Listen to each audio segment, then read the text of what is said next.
一包乾嘅腰果拎出嚟，用水加粗鹽浸大概10分鐘。10分鐘之後沖走本身浸咗嘅水，然之後我通常揾叉撩咗一啲喺腰果上面嘅衣，咁就令到佢靚仔啲啦。而家呢個步驟就係喺個爐入邊用焗嘅功能，焗大概20分鐘，將佢嘅水分抽乾，然之後先至再氣炸。用焗嘅功能焗咗20分鐘之後，佢就開始乾水啦，聽到佢啲聲，用憑感覺 feel 下佢係咪乾咗。乾咗之後呢，就可以拎佢出嚟個兜度，再加少少油，再轉用氣炸功能。呢度係一盤腰果嘅份量，再加少少油，個少少油仔少少就夠噶啦，好緊張，夠噶啦。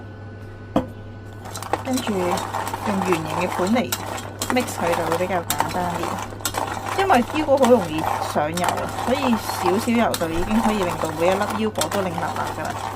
然之後再擺翻入個盤嗰度，用氣炸功能炸大概5至8分鐘就已經搞掂噶啦。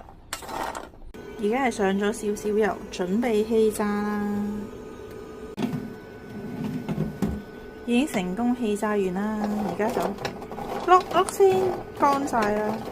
但係下一個步驟就係要風乾佢，擺佢出嚟攤喺度，等佢涼翻先。跟住就真係好脆噶啦。千祈唔好擺喺個爐入邊，因為佢會繼續死滾嘅。拎出嚟攤透下先。呢度就係我今次嘅製成品啦。